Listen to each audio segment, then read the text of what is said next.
I gotta be honest with you guys. We're going digital today. I'm sorry.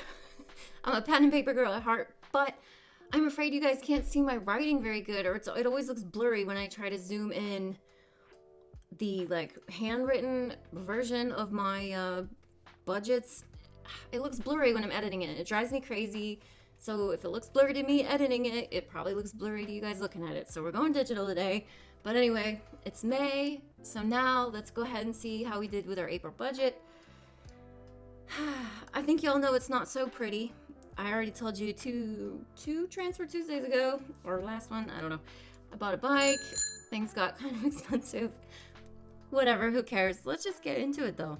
Okay, so this is how I've set my digital budget up for now. I hope it's okay. But let's just start getting into it. So our income at the top, we always start there. Now, of course, W-2, I always have a goal of $5,360. I say it every month, but you guys know that's the minimum I'll ever make in a month if I had no shift differential, no overtime, just straight 40 hours a week for the whole month. It never happens, so that's not, it's just the minimum that would ever happen, so it's just always my goals. But I actually made $6,253 in April from my W-2. And then the next line down is my rental income. For those of you who might be new here, I bought my first rental property last year, and my cash flow is $464.35 every month. It is $734 in rent from the tenant, minus $66 for the property management team, minus $203.59 for the mortgage, and then the balance is $464.35, which all comes to me as cash flow, which I am saving 100% of for CapEx, repairs, vacancy, of course, those typical things, but I'm also using it to save up as a down payment on my next rental property. So my goal is $464.35, and that's exactly what I made. So a total income of $67.17 for the month, and that is take home. So taxes and my 401k and all that was already taken out and not factored in here. My rent is always $1,500 a month. That's what I paid. Electricity, I budget $60. I paid $52.57, which is $743 under budget. Internet, $39.99 a month. Fed loan, those are still on forbearance, so a zero payment for now, but you guys know I am saving up for those. Gym, $22.99. It's always what it is. Netflix, $19.99. My cell phone bill, $60 a month. Now here's where things start to get a little bit more variable. I've got groceries and food. I budget $450 a month. I spent $534.74. I had a couple good weekends. I feel like I go in cycles with my finances. I'm like really rigid for X amount of time, and then I'm just finally like, F it. I'm in my F it phase. Or I was in April. So we had an F it moment. Whatever.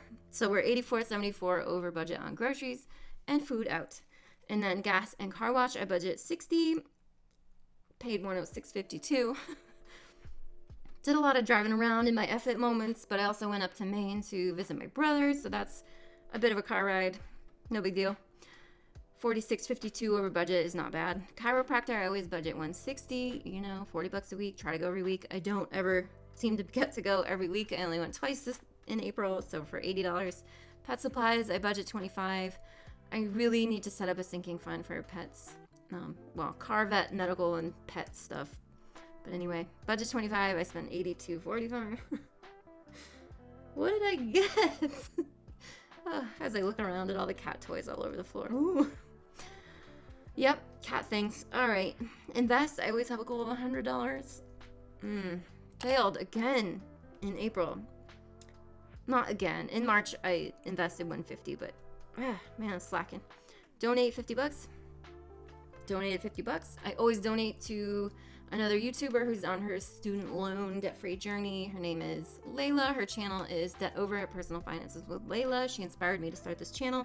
She's fantastic. I have the means to help others, so therefore I absolutely like to do that.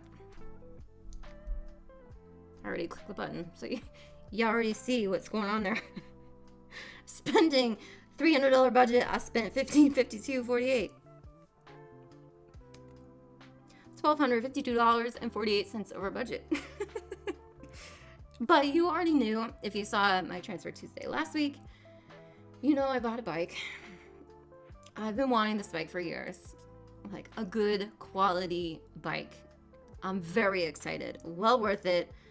Well worth the spend. Don't regret that announce. But the other thing I got, and you probably saw it, but I'm going on vacation in July. I know, whoa, but I committed to going somewhere fun, so I already booked my Airbnb. I'm excited. I haven't bought my plane tickets yet, so that'll be a May budget item, probably. But that's okay. Anyway, I'm going on vacation, 5 days away. I'm going down to Virginia. I'm super excited. Also, well worth the money. I figured just do it while I'm in my F it moment. So that's what I did. And then other things come up. Other things came up. $429.22, but nothing bad. They weren't shopping. These are not a shopping item. These are, I had to get a new license and I had to register my car. Boring stuff. Whatever. That's cool. Moving on to the debt section, you guys know student loans, $160,700.22 left of federal student loans with Fed Loan Servicing. My last debt that I have. It's okay though. It was like $213,000, almost $214 at its worst. So we're chipping away at it, even though it's in forbearance. Like I said before, my 2022 goal is $30,000. I hit that last year in 2021 and dumped that money on it, most of it. So I'm just trying to repeat that again this year. It might be a little bit of a stretch because I'm not going to have such a great year financially this year, just because I know, like, we have every 18 months, we have a big month of like really shitload of work. And that happened last year, and that's going to happen next in 2023. So it might be close for 2022. I don't know. It doesn't matter. It's a goal. If I don't hit it, I'll be freaking close. So at the end of March, I had $12,500 saved for student loans, which is fantastic. $4,800 of that was saved over from 2021, but the rest, like $9,300, was 2022. So in April, we added $1,600 to student loan savings for a month ending balance of $14,100. So, of course, if you subtract that from the $160,700.22 I still owe, that would leave $146,600.22, which is under the $150 mark in the hole. Yes, it's good. It's good. It's creeping down a little bit every month. That's all we can ask. And now we'll go down to sinking funds. Of course, we have emergency fund, the car, vet, and medical, and also pet supplies I'm going to put in their fund, and my Roth IRA, of course, for the year of goals, 10,000, 2,000, and 6,000 respectively. So we ended March with $803 in the emergency fund, $0 in the car, vet, and medical, and $150 contributed to my Roth for 2022. So let's see how we did. Emergency fund, we ended April with $953, so we put $150 into the emergency fund in April. That was pretty good. Car, vet, and medical, I didn't add anything. And then Roth 2022, didn't add anything also. So it's still at $150 contributed for 2022 for $5,850 remaining. But also, this note here at the bottom, yeah, I did mention it, and I forget where, I think in a previous Transfer Tuesday, but when I had my taxes done, I over-contributed, or I made over the income cap in 2021, so I had only put $1,400 in, but that was too much. My CPA told me I had to take $1,100 back out. So if you go over the income cap, I think it's like $129,000 for individual. If you go over that, it's kind of like a graduated cap before you're like totally cut off. So I was somewhere in the graduated level.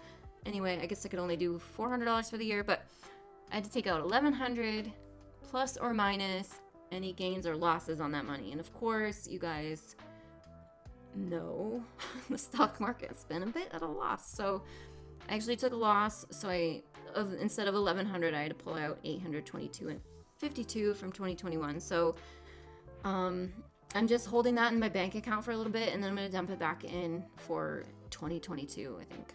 Either that or I might put some in FundRise. I don't know. We'll see. Stocks are kind of on sale right now, so it'd be a good time to dump it back in. So I'll probably do that, but I will certainly let you guys know when I do. But that's my April budget. Yeah, not much else to say there. Now we're gonna pop over to the net worth portion of my budget spreadsheet because, you know, it's good to check in, see where we're at. And it's been a rough year. So as you can see, January I had a net worth of negative almost $83,000. It went up in February, up in March, but then we went back the other way in April, and it kind of has gone up in May, this first week of May. We're still in May, obviously, so things could change still, but the net worth is kind of, and it is what it is. That's just how the stock market is right now, and that's how it's going to be. But yeah, it's just worth noting, like, progress from the beginning of the year is still fantastic on student loan savings. Can't be upset about that. And also, you guys, I have been forgetting about my HSA this whole time.